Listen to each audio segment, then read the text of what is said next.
Welcome to the Deep Dive. This is the show where we don't just, look at the surface of a story. We get right in there, we pull up the floorboards, and we find the really uncomfortable truths that are hiding just beneath. And today we are stepping into a global phenomenon, an exhibition that's drawn millions of people, made a huge amount of money, and yet it remains one of the most ethically fraught displays of the 21st century. We're talking about those massive exhibitions with plastinated human bodies. You've seen the ads, you know the ones, bodies revealed, bodies, the exhibition. Right. The bodies are stripped of their skin, they're perfectly preserved, and they're posed in these really dramatic ways. Yeah, playing poker, shooting a basketball, sometimes even riding a horse, is all presented under this banner of, education and anatomical science. They do look like these incredible triumphs of science frozen in time. You see this intricate architecture of the human form. But our mission today is to look right past the museum lighting. Exactly. We're not really here to talk about the genius of the preservation technique. We're conducting a forensic investigation into the sourcing. Who were these people? And how did their bodies end up on a pedestal for profit? That's the whole question. Because the supply chain for most of these shows, it traces back to this one hub in Dalian, China. And the official story you're always given is that they're just unclaimed bodies. All right, unclaimed bodies. But here's the thing, and this is the entire point of our deep dive today. The science of the preservation process itself makes that explanation biologically impossible. It's not just unlikely, it is forensically impossible. Okay, let's unpack that right now, because this is where the science literally becomes the smoking gun. It's the mechanical facts of how you do plastination that just completely demolishes the ethical foundation of who these people were. We're looking at a story where cold, hard chemistry proves the legal claims are a lie. So before we get into that controversy, we really need to understand the technology here. I mean, what exactly is plastination? How do you turn a human body into one of these permanent, dry specimens? It was pioneered by a German anatomist, Gunther von Hagens, back in the late 70s. And it is so much more complex than just, standard embalming. Right. It's this painstaking, multi-stage process. For a single body, it can take months. And the goal is to replace all the body's fluids, all the water, all the fat with a reactive polymer. So like a plastic. Basically, yeah. Things like silicone rubber, polyester, epoxy resin. The result is this specimen that is durable, it's odorless, dry, and it's preserved pretty much forever. Way better for teaching than an old formaldehyde cadaver. So what's the first step? Is it like what you'd see in a medical school? It starts out similarly, yeah. You have fixation and dissection. The body is soaked in a formaldehyde solution to stop decomposition in its tracks, but that's just temporary. Then comes the really meticulous work of dissection, exposing all the muscles, the nerves, everything you want to see in the final pose. Okay. But the real magic, and the reason this is so critical for our case, starts with dehydration. This is key. The water inside every single cell is drawn out using a solvent, usually cold acetone. Over and over again. Repeatedly until the solvent has completely replaced every bit of water and fat inside the tissue. The specimen is basically just saturated with acetone instead of water. And that leads to the main event. The centerpiece of the whole thing. Forced impregnation. The specimen goes into a huge vacuum chamber and it's submerged in the liquid polymer, let's say silicone. Okay, so it's soaking in plastic. Right. And as they lower the pressure inside that chamber, the acetone that's soaked into the body starts to boil and turn into a gas. It vaporizes, and it's sucked out of the tissue. And that creates a vacuum inside the cells themselves. Exactly. That negative pressure is the non-negotiable part. It physically pulls the liquid polymer into every cell, into every bit of tissue where the acetone used to be. And if the tissue wasn't in perfect condition to start with? The whole thing fails. If decomposition has started, if the cell walls are compromised, the polymer won't infuse evenly. The final specimen will be brittle, it'll be discolored, just poor quality. It wouldn't hold those poses. It absolutely wouldn't. Not the man running or the figure playing tennis. The ability to pose these bodies so meticulously is direct proof of the pristine condition of the tissue when they started. High-quality plastination demands fresh tissue. That makes total sense. Oh. So who are the big players turning this technique into a global business? There are two main camps, right? Right. First, you have Gunther von Hagens' original company, Body Worlds. He's the inventor. He is, and he has always insisted, very publicly, that his specimens come from a voluntary body donation program. He claims to have this huge list of living donors who consented. But even he has links to the China controversy. He does. He initially set up operations in Dalian. That history forced him later to issue disclaimers and even return 7 corpses when their origins were questioned. It really put a spotlight on his sourcing. Okay, but the shows at the real center of this, the ones with the most questionable origins, are the competitors. Yes. Shows like Bodies, the exhibition and Bodies Revealed, these are run by companies like Premier Exhibitions, and they source their bodies almost entirely from China. And this is where that other name comes in. It is. Von Hagens had a falling out with his main Chinese collaborator, an anatomist named Sui Hongjin. So Sui Hongjin goes off and starts his own company, Dalian Hongfeng Biotechnique. Also known as Dalian. The same one. And Sui Hongjin becomes the primary supplier to the American companies like Premier that were running these huge commercial rival shows. So that's the triangulation. Premier Exhibitions in the U.S. making millions from ticket sales, relying completely on Sui Hongjin's factory in Dalian. And Sui Hongjin's factory, in turn, is relying on the claim that the bodies were all legally sourced. But the key is, Premier explicitly stated they could not independently verify consent. That's the crack in the foundation right there. Right, and that brings us to what you actually see. Is it education?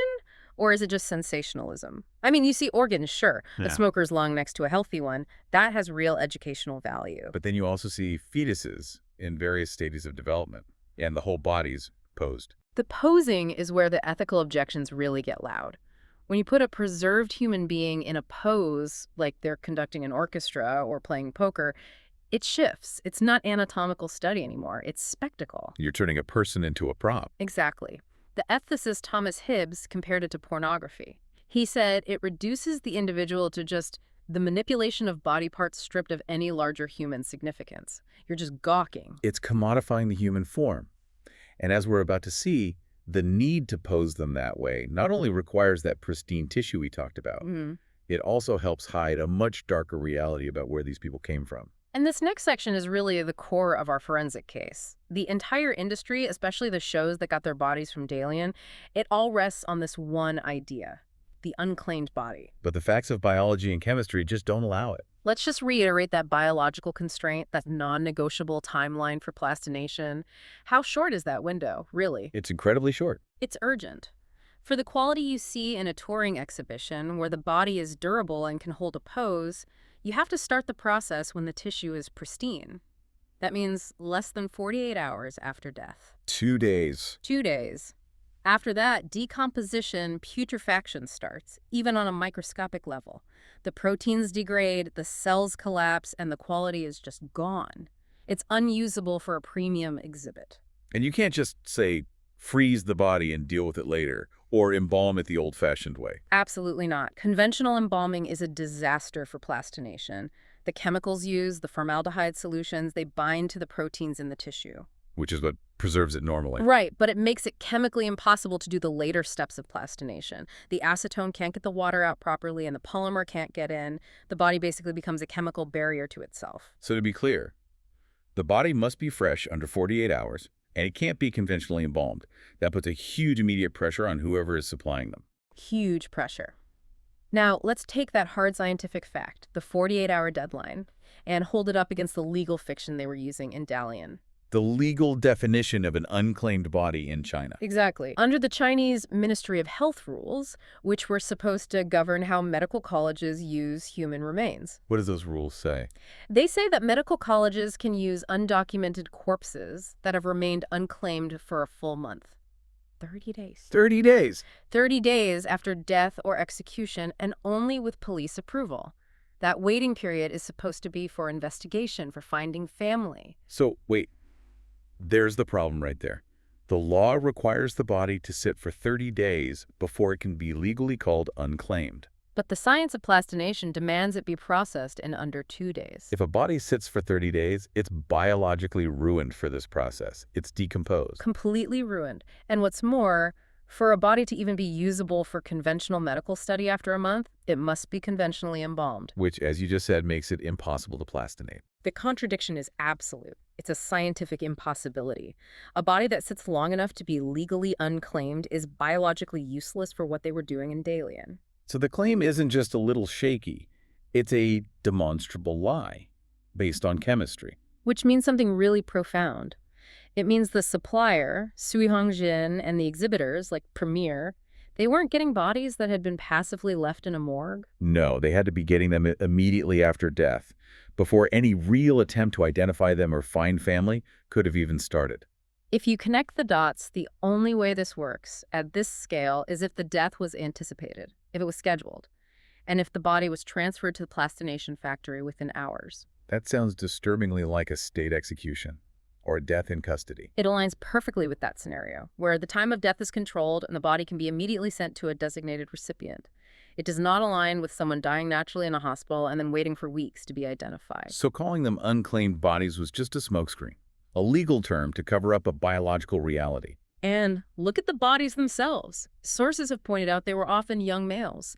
That's the demographic overrepresented in China's prison system, not the demographic of people who typically donate their bodies to science in the West, which is usually much older. So even this type of body they were getting doesn't fit the story. Not at all. The supply was specific. It was a supply that could only come from a source with state-controlled, immediate access to the recently deceased. So once we accept that unclaimed is impossible, we have to ask, who had the power to supply fresh bodies inside that 48-hour window? And the trail leads pretty much directly to state authorities. The police and the prison system. The physical hub for this entire enterprise was Dalian in Liaoning province. It became, improbably, the world capital for processing human specimens. This wasn't some small lab. No, this was an industrial-scale operation. Reports from the early 2000s said China had become the world's biggest exporter of human specimens. It was fueled by a constant, consistent supply of bodies. And the most concrete proof of this connection comes from a U.S. legal case, right? Yes. The 2008 New York Attorney General investigation, which was led by Andrew Cuomo at the time, it was a landmark settlement with Premier Exhibitions. And what did that settlement do? It was the smoking gun. It forced Premier to stop using bodies of suspect origins, and most importantly, it required them to post a mandatory disclaimer. And this disclaimer is just astonishing. What did it say? It's essentially a confession that they had no idea where the bodies really came from. It states very clearly that the remains are from Chinese citizens originally received by the Chinese Bureau of Police.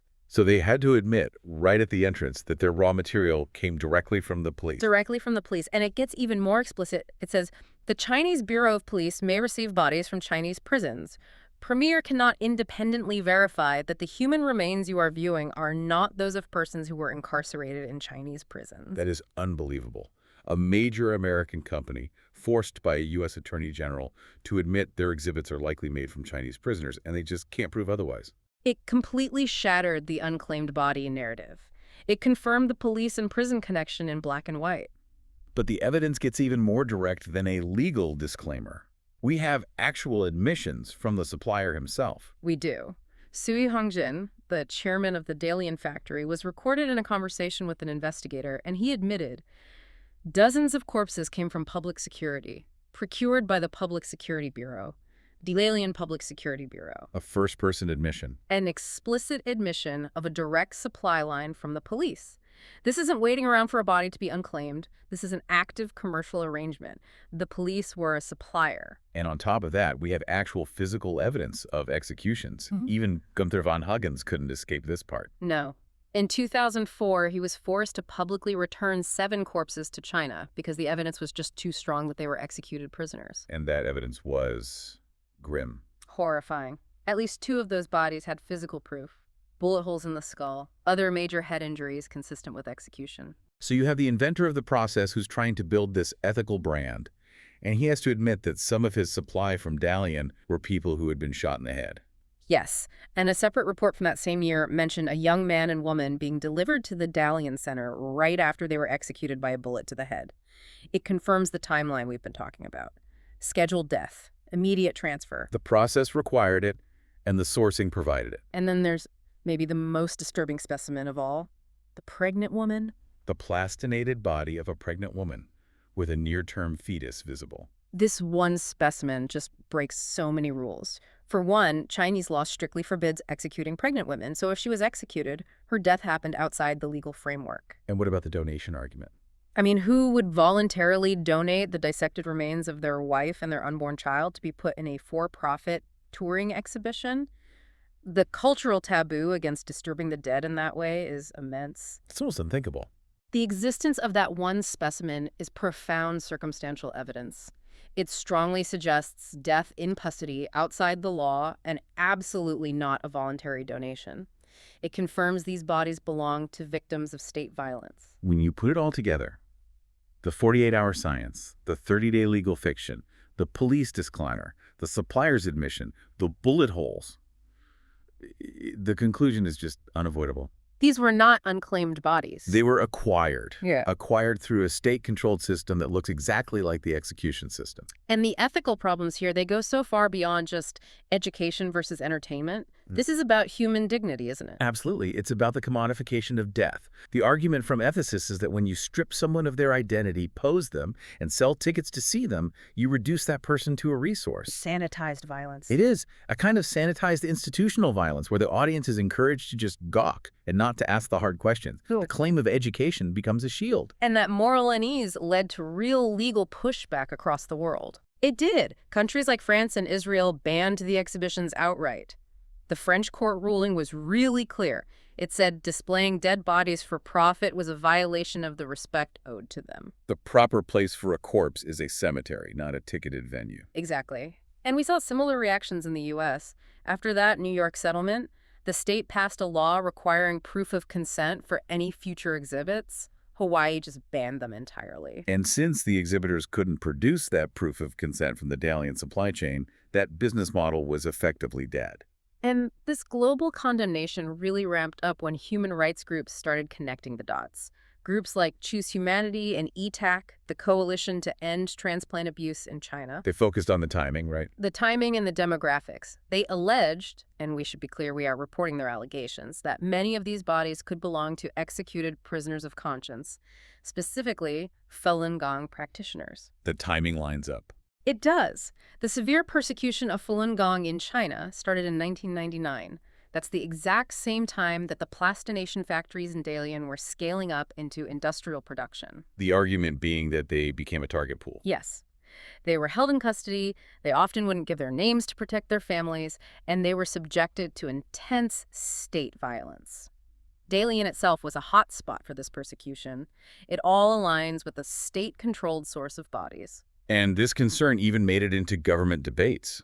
In the British Parliament, yes. They debated imported human tissue, and members raised the concern that the bodies in these shows were probably people who had been executed. The conversation shifted from anatomy to human rights abuse. Which brings us back to the central idea. These aren't just educational displays. There's something darker. They become a visual grammar of fear.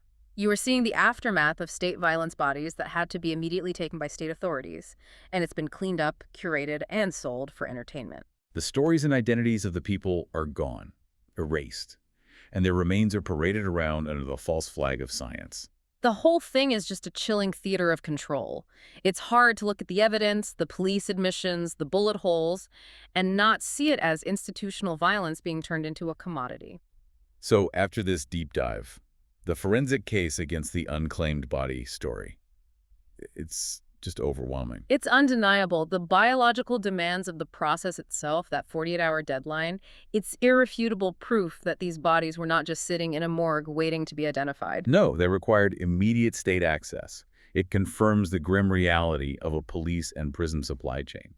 To pretend otherwise is to just go along with a lie. These weren't anonymous donors. They were human beings who were likely killed by the state and then stripped of their names, their stories, their dignity. The timeline simply never matched the official story. So what does all this mean for us? For anyone who has seen or might see one of these exhibits? It means we have to understand what we're actually looking at. When you see those flayed figures, you're not looking at an act of scientific donation. You're looking at the remnants of people displayed under profoundly false pretenses. This isn't just science, it's murder on display. It's the ultimate commodification of violence. The most important insight here isn't the anatomy inside the bodies. It's the moral anatomy of a society that allows the commercial exploitation of human beings acquired through state-sanctioned violence. So the final question you really need to carry with you is this. What is the true price of that ticket? And what does it cost our collective humanity to simply look away from where the bodies really came from?